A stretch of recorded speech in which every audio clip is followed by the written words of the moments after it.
ঢাকা কলেজে বিবি প্রথম বর্ষের সকল ছাত্রকে আজকের ক্লাসে স্বাগত। আজকে আমরা প্রিন্সিপালস অফ অ্যাকাউন্টিং এই সাবজেক্টের অ্যাডজাস্টিং এন্ট্রিজ এই টপিক নিয়ে আলোচনা করব। আজকে আমরা যে কয়টা অ্যাডজাস্টিং আলোচনা করব ইতিপূর্বে প্রিভিয়াস ইয়ারে এসেছে, বহুবার এসেছে, এরকম জার্নালগুলা অ্যাডজাস্টিং এন্ট্রিজগুলা আমরা আজকে এখানে সলিউশন করব। আমি এর আগে বলেছিলাম, প্রিভিয়াস তোমাদের মনে আছে কিনা জানি না, এর আগে অ্যাডজাস্টিং নিয়ে আমার দুইটা ক্লাস ছিল। দুইটা ক্লাসে আমরা অ্যাডজাস্টিং এন্ট্রি করেছিলাম। আশা করছি যদি তোমরা ওই জার্নালগুলো করে থাকো তাহলে অ্যাডজাস্টিং এন্ট্রিজ বা সমন্বয় জাবেদা সম্পর্কে তোমাদের ধারণা হয়েছে। আজকে আমরা যে অ্যাডজাস্টিং গুলো করবো বা সমন্বয় জাবেদা বা সমন্বয় দাখিলা করব, এক একটা ধরে আমি উপরে প্রথমে একটা কোশ্চেন লিখবো এবং একটা সলভ করব। আশা করছি তোমরা যদি মনোযোগ দিয়ে শোনো তাহলে আমি যেই কয়টা অ্যাডজাস্টিং আলোচনা করব সবগুলা ভালোভাবে উত্তমভাবে বুঝতে পারবো। আসো আমরা আমাদের আজকের প্রথম কোশ্চেনটা লিখি।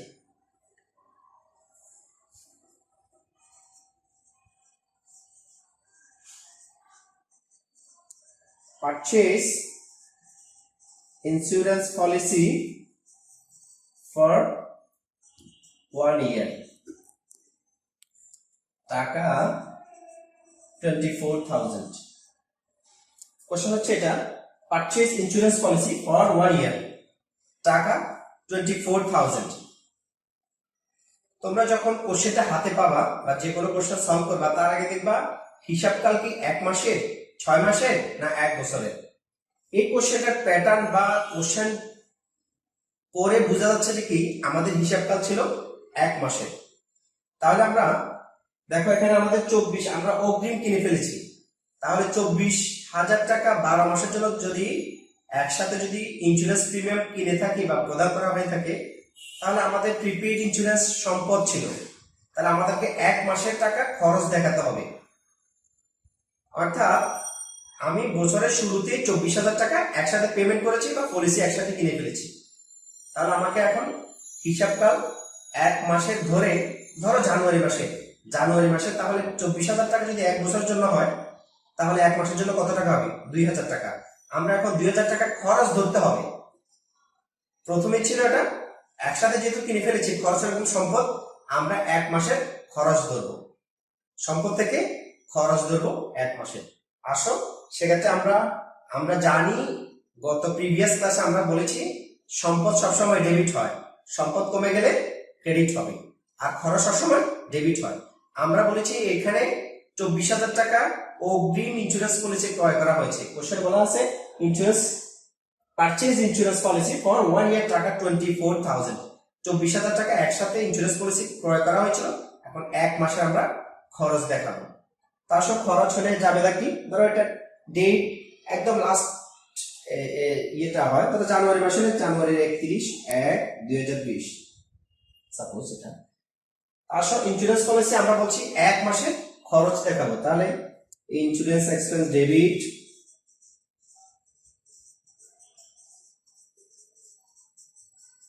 টাকা কত হবে মনে আছে? ওই যে 24,000 টাকা 12 মাস দিয়ে ভাগ করলে কত হয়? 2,000 টাকা। আর 24,000 টাকা যখন মাসের প্রথমে বছরের শুরুতে 1 তারিখে ক্রয় করেছিলাম তখন খরচের অগ্রিম হিসেবে আমি এটা সম্পদ দেখিয়েছিলাম, অর্থাৎ প্রিপেইড ইন্স্যুরেন্স ডেবিট করেছিলাম। এখন যেহেতু 2,000 টাকা সম্পদ কমে যাচ্ছে, এখন প্রিপেইড ইন্স্যুরেন্সকে আমরা ক্রেডিট করব।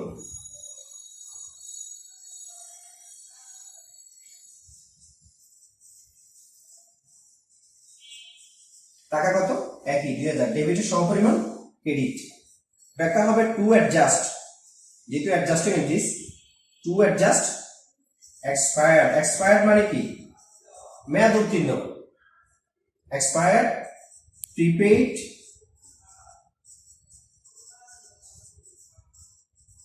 ইন্স্যুরেন্স শেষ। এটা লক্ষ্য করবে হোয়াইট বোর্ডের সবে আবার খেয়াল করো, যদি কোনো খরচে অগ্রিম দেওয়া হয়ে থাকে সেটা ভাড়া হতে পারে, যদি ভাড়া অগ্রিম দেওয়া হয় আর শেষের দিয়ে মাসে যেটা খরচ হয়ে যায় তখন জানাতে হবে insurance expense debit, prepaid insurance credit.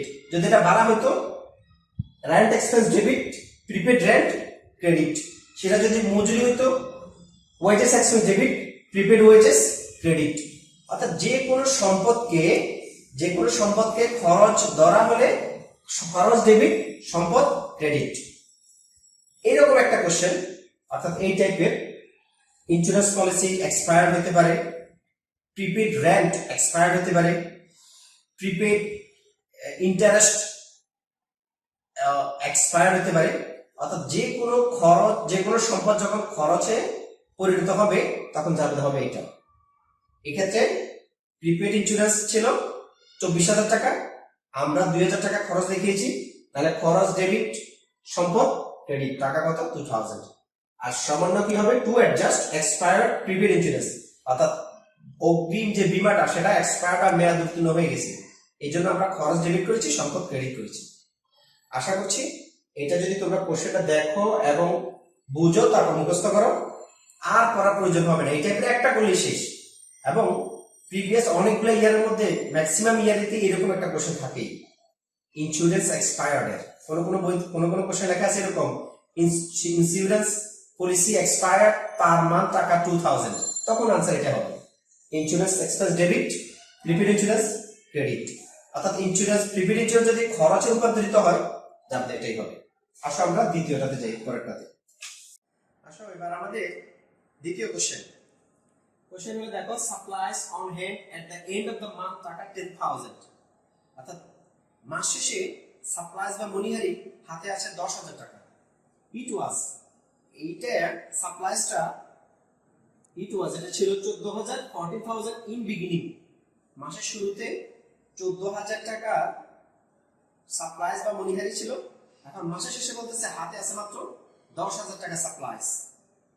তাহলে মাসের শুরুতে ছিল 14,000, শেষে আছে এই যে দেখো এন্ড অফ দ্য মান্থ।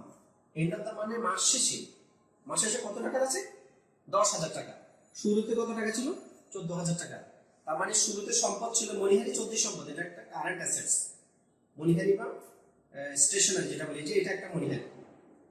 এখন it was at the beginning of the month টাকা 14,000 and at the end of the month it remained টাকা 10,000। মাসে সেটা 10,000 টাকা হয়ে গেল। তাহলে 14,000 এবং 10,000 এর পার্থক্য কত? 4,000 টাকা। 4,000 টাকার সম্পদ কমে গেল বা খরচ হয়ে গেল। একটু আগে যে জায়গাটা করেছি সেটার সাথে এটা অনেকটাই মিল আছে। অর্থাৎ খরচ হয়ে গেছে 4,000 টাকা।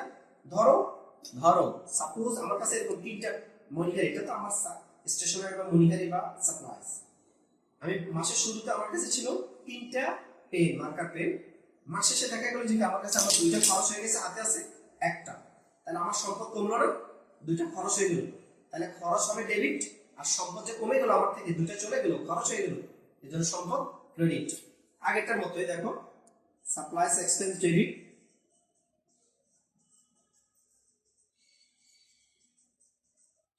টাকা কত? এই যে 14,000 থেকে 10,000 হাতে আছে, তাহলে খরচ হলো কত? 4,000। Supplies credit. এখানে খেয়াল করো, সাপ্লাইস এক্সপেন্স আর সাপ্লাইস একই কথা না। সাপ্লাইস এক্সপেন্স হলো খরচ, আর শুধু সাপ্লাইস হচ্ছে সম্পদ। খরচ হয়েছে কত টাকা? 4,000 টাকা। কারণ কি, বছরের শুরুতে ছিল 14,000 টাকা, মাসের শুরুতে, শেষে আছে 10,000 টাকা। তাহলে খরচ হলো কত? এই 4,000 টাকা। আর 4,000 টাকার সম্পদ কমে গেল, যেহেতু সাপ্লাইস এটা সম্পদ সবসময় ডেবিট হয়, কমে গেলে কোথায় হবে? ক্রেডিট। এই যে দেখো ক্রেডিট হয়েছে। তাহলে আগেরটার মতো অনেকটা খরচ ডেবিট, সম্পদ কমে গেছে, সম্পদ খরচ ডেবিট, সম্পদ কমে গেল, সম্পদ ক্রেডিট। ব্যাখ্যা হবে টু অ্যাডজাস্ট সাপ্লাইস এক্সপেন্সেস, অর্থাৎ মনিহারি যে খরচ হয়েছে 4,000 টাকা, সেটা আমরা এখানে অ্যাডজাস্ট করে নিলাম। এই টাইপের একটা কোশ্চেন তোমরা প্রত্যেকটা পরীক্ষায় পাবে।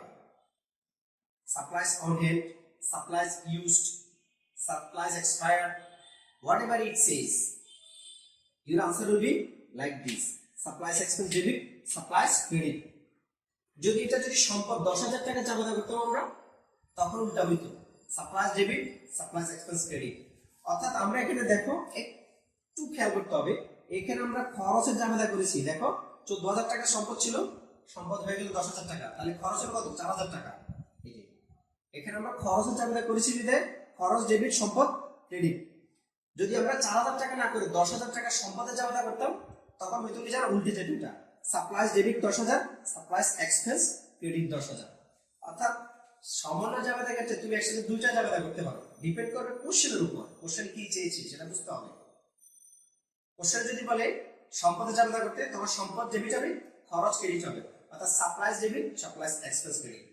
আর এই কোশ্চেন যেহেতু মিন করেছে, হাতে আছে 10,000 টাকা, উল্লেখ্য যে বছরের শুরুতে ছিল 14,000 টাকা, তাহলে বাকি 4,000 টাকা কি হলো? খরচ। এটাই মিন করছে, এই জন্য আমরা খরচ জাবেদা করলাম, supplies expense debit, supplies credit. কথা বোঝা গেল? এটা খরচের জাবেদা।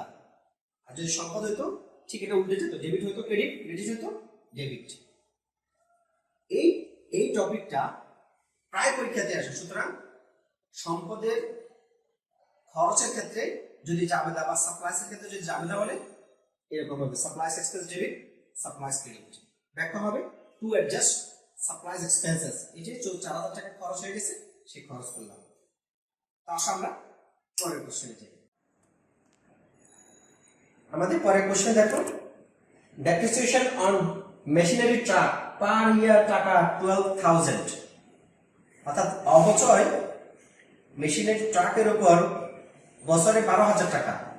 আমরা যে প্রথম কোশ্চেনটা করেছিলাম, আমরা সেখানে বলছিলাম অঙ্কটা আমরা 1 মাসে, অর্থাৎ পিরিয়ড টাইম হচ্ছে 1 মান্থ। এই অঙ্কে বলছে ডেপ্রিসিয়েশন বা অবচয়, এরকম একটা কোশ্চেন প্রত্যেকটা পরীক্ষায় থাকে, আমরা ইতিপূর্বে দেখেছি। এখানে জাস্ট একটা কাজ, সেটা হচ্ছে এটা পার ইয়ার দেওয়া আছে, আমরা সেটাকে পার মান্থ করে নেব। যদি ইয়ার ম্যাথ পাই থাকতো তখন 12,000 টাকার ডেপ্রিসিয়েশন হতো। যেহেতু এটা পার মান্থ, সুতরাং আমরা এটাকে কনভার্ট করব মান্থে।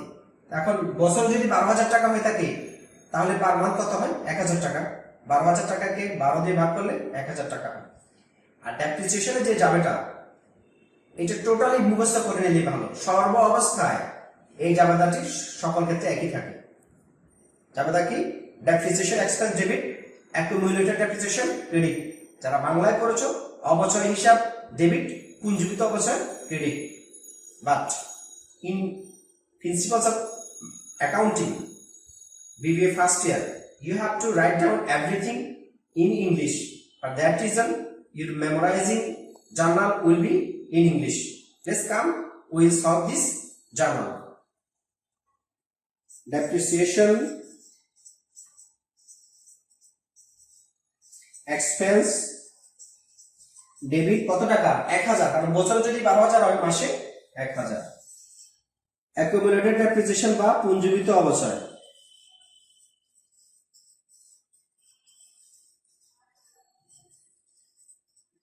ক্রেডিট কত? একই 1,000। একদম মুখস্থ, you must memorize this journal. Depreciation expense debit, accumulated depreciation credit, and the explanation will be as follows. To adjust depreciation expenses, just এইটুকু শেষ। অবচয়ের যে কোনো জাবেদা, এটা জেনারেল জার্নাল হোক, অ্যাডজাস্টিং জার্নাল হোক, depreciation expense debit, accumulated depreciation credit, that should be memorized. Then come to the next journal.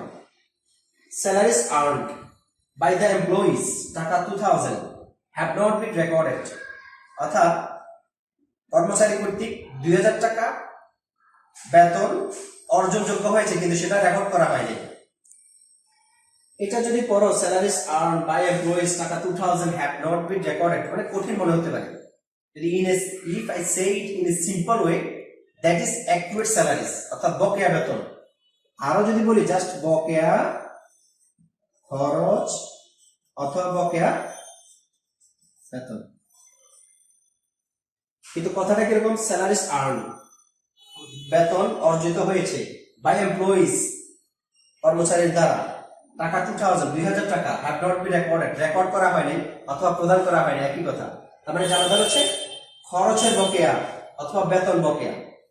এই টাইপের একটা কোশ্চেন, এটা হতে পারে স্যালারিজ অ্যাকুয়েট অথবা স্যালারিজ আউটস্ট্যান্ডিং বলে, অথবা আনপেইড বলে, নট পেইড বলে, একই কথা।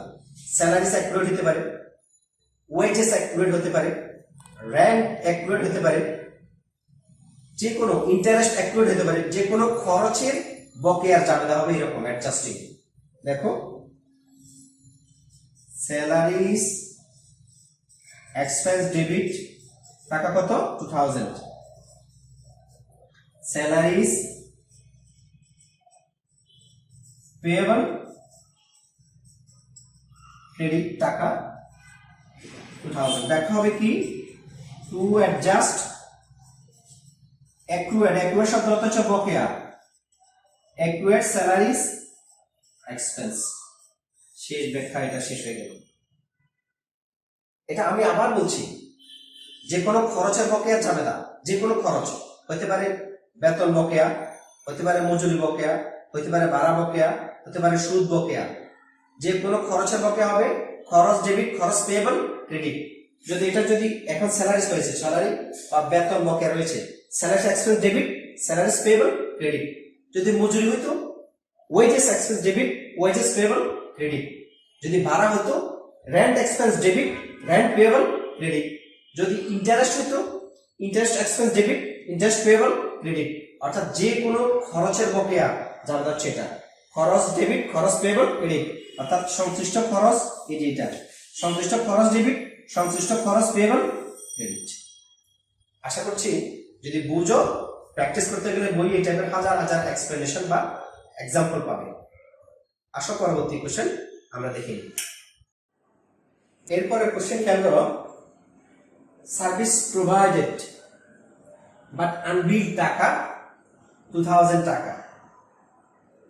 অর্থাৎ সেবা পরিবেশন করা হয়েছে কিন্তু টাকা পাওয়া যায়নি। যদি তোমাদের বোঝার জন্য বলি, এটা হলো আয়ের বকেয়া, আয়ের বকেয়া। আমরা যখন সেবা দ্রব্য প্রতিষ্ঠান হয়ে থাকি, আমরা অনেক সময় বাকিতে বিক্রয় বলি না, তখন জাবেদা কি হয় account receivable debit, sales credit. কারণ সেটা বিক্রয়ধর্মী প্রতিষ্ঠান, বিক্রয়ের মাধ্যমে অর্থ উপার্জন করে থাকে বা লাভ করে থাকে। কিন্তু এটা সেবা ধর্মী প্রতিষ্ঠান, ওই যে বলছে সার্ভিস, সার্ভিস প্রোভাইডেড, সেবা পরিবেশন করা হয়েছে বাট আনবিল্ড, এখনো বিল পাওয়া যায় না বা বিল প্রদান করা হয়নি। টাকা কত 2000। তার আয়ের বকেয়া না। যদি বাকিতে একটা জিনিস লক্ষ্য করবে, বাকিতে মাল বিক্রয় করা হয়, বাকিতে সেবা প্রদান করা হয়, এর মাধ্যমে দেনাদার সৃষ্টি হয়। দেনাদারের নিজে কি অ্যাকাউন্ট রিসিভেবল। আর আয় সবসময় কি হয়, আয় সবসময় ক্রেডিট। তাহলে বাকিতে সেবা প্রদানের ফলে দেনাদারের সৃষ্টি হলো আর সেবা প্রদান করা হলো। তাহলে account receivable debit, service revenue credit.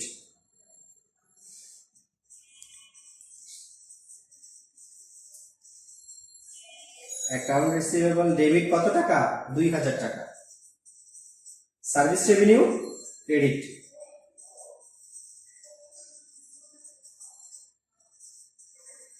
অর্থাৎ এটা আয়ের বকেয়া যদি হয়ে থাকে, যদি কোনো ইনকামের যদি অ্যাকুরেট থাকে বা ইনকাম আউটস্ট্যান্ডিং থাকে, তখন জাবেদা হবে এরকম account receivable debit, service revenue credit. কারণ আয়ের বকেয়ার ফলে দেনাদার সৃষ্টি হয় এবং আয় সবসময় কি হয়, দেখো দেনাদার ডেবিট, দেনাদারের বৈশিষ্ট্য ডেবিট। সম্পদ যেহেতু চলতি সম্পদ, সম্পদ সবসময় কি হয় ডেবিট হয়, এই জন্য অ্যাকাউন্ট রিসিভেবল ডেবিট। আর সার্ভিস রেভিনিউ আয় সবসময় কি হয় ক্রেডিট, এই জন্য ক্রেডিট হয়েছে। তাহলে দেখো উপরে খেয়াল করো, সার্ভিস প্রোভাইডেড বাট আনবিল টাকা 2000। এই টাইপের জাবেদা যদি কোশ্চেন প্রায় এসে থাকে, ম্যাক্সিমাম পরীক্ষায় এসে থাকে, যদি আসে জাবেদা কি হবে account receivable debit, service revenue credit. ব্যাখ্যা কি বলবা, ওই যে to adjust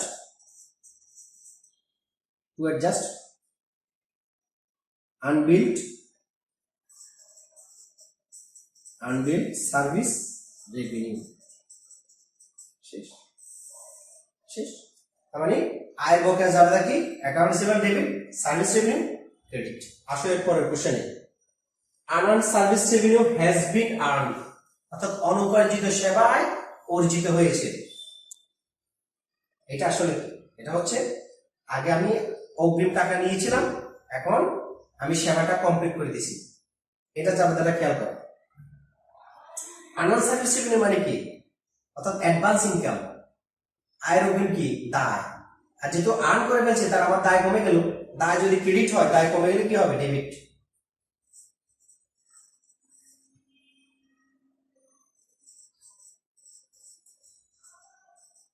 earn service revenue debit, service revenue credit. টাকা কত 5,000 5,000, এটাও 5,000। ব্যাখ্যা কি হবে to adjust earn service revenue has been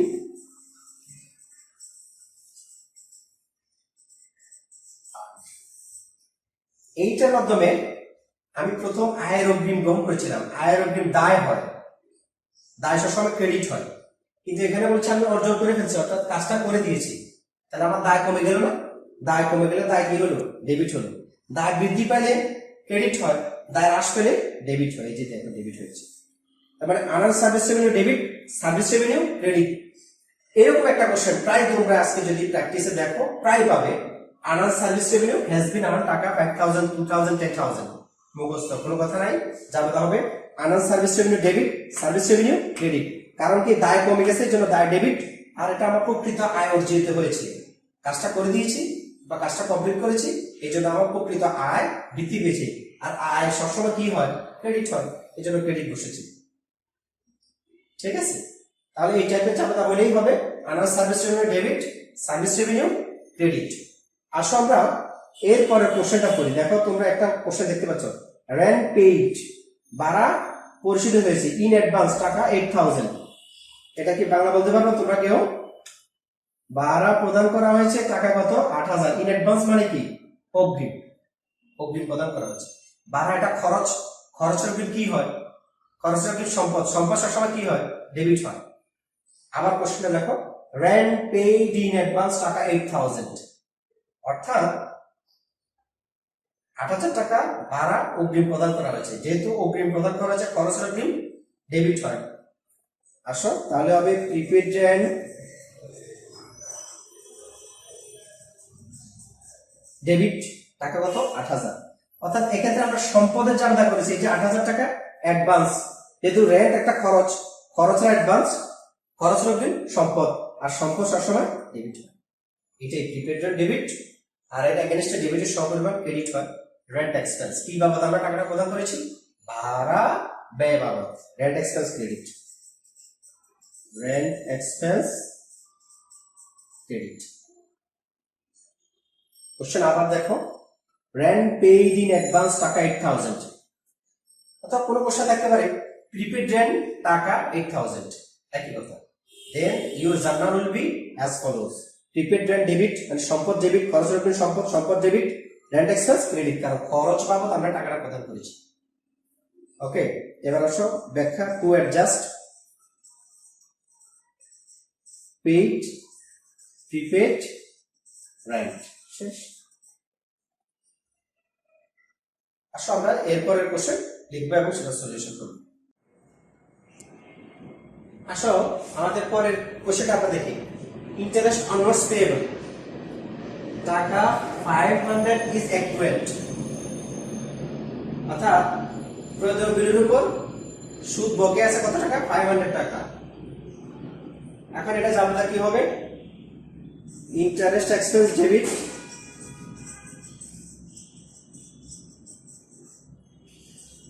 interest payable, interest payable credit, টাকা কত 500। অর্থাৎ এটা যদি আমরা একটা বাংলা ভাষা বোঝার জন্য বলি তাহলে এটা হবে এরকম যে খরচের বকেয়া, আর আমরা জানি খরচের বকেয়া সবসময় খরচ ডেবিট হয় আর বকেয়া খরচ ক্রেডিট হয়। For that reason the answer is interest expense debit, interest payable credit. And now the explanation will be as follows, to adjust accurate, accurate শব্দ হচ্ছে বকেয়া, to adjust accurate interest expenses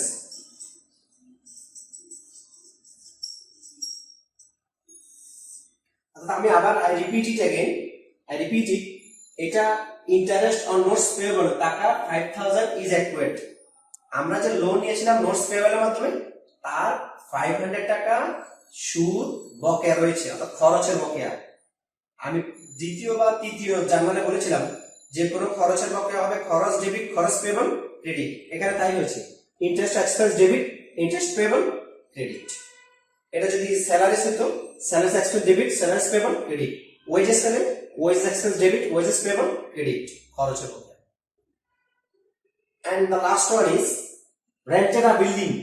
একটি building ভাড়া করা হয়েছে and paid টাকা 12000 for the year. আমরা একদম প্রথমেই বলেছিলাম আমাদের এই অঙ্কটা মেয়াদকাল বা হিসাবকাল হচ্ছে 1 মাস। তাহলে এখানে দেখো মাস শেষ, জানুয়ারি মাসে যদি 1 তারিখে 12,000 টাকা দেওয়া হয় 1 বছরের জন্য, তাহলে পার মান্থ কত টাকা? 1000 টাকা। এখন জানুয়ারি মাসে 31 তারিখে এসে আমরা এই অঙ্কটা করছি, তাহলে আমাদের 1 মাসের যে আমরা 12,000 টাকা একসাথে দিয়ে দিলাম, 1 মাস যেহেতু শেষ হয়ে গেছে তাহলে 1000 টাকা খরচ হয়ে গেছে। এখন খরচ জাবেদা করতে হবে, ঠিক আছে? তাহলে খরচ জাবেদা কি হবে দেখো, রেন্ট এক্সপেন্স ডেবিট টাকা কত? 1000। কেন? 1 বছরের জন্য দেওয়া হয়েছে 12,000 টাকা, তাহলে 1 মাসে কত? 1000। এই জন্য খরচ ডেবিট। এবং আমরা বছর যখন প্রথমে 1 তারিখে একসাথে 1 বছর দিয়েছিলাম তখন সেটা ছিল প্রিপেড রেন্ট, মানে সম্পদ ছিল। এখন 1000 টাকা খরচ হয়ে গেছে, যেহেতু এটা খরচ হয়ে গেছে সেহেতু এটা সম্পদ হ্রাস পেল 1000 টাকা। এই জন্য প্রিপেড রেন্ট ক্রেডিট টাকা 1000। এক্সপ্লেনেশন কি হবে? To adjust expire prepaid rent. আমরা এই টাইপের, এই যে rent expense debit, prepaid rent credit, এই টাইপের আরো একটা অঙ্ক বা জার্নাল করেছিলাম, মনে আছে কিনা তোমার? আজ কি করেছিলাম? Insurance expense debit, prepaid insurance credit. আর এটা হচ্ছে rent expense debit, prepaid rent credit. অর্থাৎ প্রথমে বলেছিলাম এটা সম্পদ, যেহেতু সম্পদ কমে গেল, খরচ হয়ে গেল, জন্য খরচ ডেবিট হয়েছে, এই জন্য খরচ ডেবিট। আর সম্পদ যেহেতু কমে গেছে এই জন্য সম্পদের বৈশিষ্ট্য হচ্ছে সবসময় ডেবিট হয়, কমে গেলে কি হয়? ক্রেডিট হয়েছে। আজকে আমরা 10টা জার্নাল করেছি। গুণ করে যদি কেউ যদি এই ক্লাসটা করে 10টা জার্নাল বুঝো এবং মুখস্থ করো, খাতায় লিখো, আমি আশা করছি 10টা থেকে যদি ম্যাক্সিমাম পরীক্ষাতে 8টা 7টা 6টা আসে, মিনিমাম 5টা 6টা কোশ্চেন অবশ্যই পাবে। তাহলে প্রথম আমি যে 10টা কোশ্চেন করেছি, কোশ্চেনগুলো লিখতে হবে, আনসারগুলো লিখতে হবে, তারপর বুঝে মুখস্থ করতে হবে।